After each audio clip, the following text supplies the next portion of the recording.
চা ওয়ালা ভূত। কলকাতার এক শান্ত গলি, নাম বটতলা লেন। এখানে রাত হলেই এক অদ্ভুত ঘটনা ঘটে।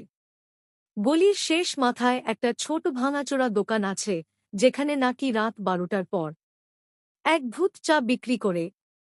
হ্যাঁ, ভূত, কিন্তু সে ভয় দেখায় না, বরং সবাইকে জোর করে চা খাওয়ায়। তার নাম মাখন ভূত। মাখন ভূতের জীবনে একটাই দুঃখ, লোকে ওকে ভয় পায় না, বরং তাকে দেখে হাসে। একদিন দুই বন্ধু, জয় আর পিন্টু, ফোনে বাজি ধরল। পিন্টু বলল, আজ রাতে ভূতের দোকানে গিয়ে ভিডিও তুলব, দেখিস ভাইরাল হব। জয় বলল, বোকা না হলে হয়, ভূত আবার চা বিক্রি করে নাকি? রাত 12টা বাজতেই দুইজন টর্চ নিয়ে গলির ওই ভাঙাচোরা দোকানের সামনে গিয়ে দাঁড়াল। হঠাৎ ঝপাঝপ শব্দ করে দোকানের শাটার ওপরে উঠল। সামনেই দেখা গেল সাদা গামছা, কপালে তেল আর হাতে ধোঁয়া ওঠা কেটলি। মাখন ভূত চেঁচিয়ে উঠল, এই যে ভাইয়েরা, চা না খেয়ে যাচ্ছ কোথায়? স্পেশাল ভূত চা আছে।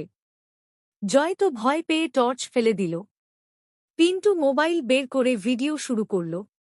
দাদা, আপনি সত্যিই ভূত? মাখন ভূত হাসতে হাসতে বলল, তা না হলে কি ওলা চালাই? নাও চা খাও। দুই বন্ধুর সামনে 2 কাপ চা এগিয়ে দিল। কিন্তু কাপগুলো মাটিতে ছিল না, হাওয়ায় ভেসেছিল। জয় গলা কাঁপিয়ে বলল, চা কি গরম? মাখন ভূত বলল, হালকা গরম, তোমাদের ইউটিউবের মতেই টুকটুক করে রান্না হয়।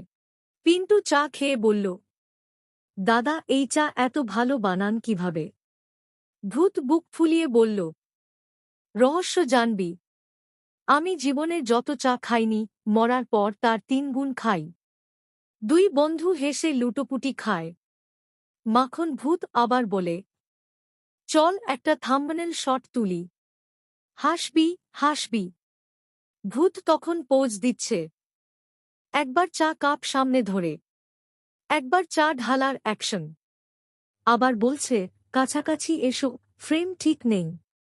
রাত শেষে ভিডিও আপলোড হল, চা ওয়ালা ভূত, রিয়েল গস টিয়া স্টল মিডনাইট। পরের দিনই ভিডিও ভাইরাল।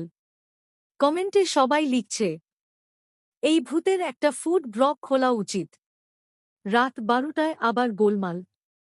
মাখন ভূত এসে বলল, পিন্টু বাবু, কালকের ভিডিওতে আমার নাকটা একটু মোটা দেখাচ্ছে, এডিট করে দিও। জয় বলল, দাদা, ভূত হয়ে নাক পাতলা চান? মাখন ভূত হেসে বলল, ভাইরাল হতে হলে ভূতেরও স্টাইল লাগে। শেষ।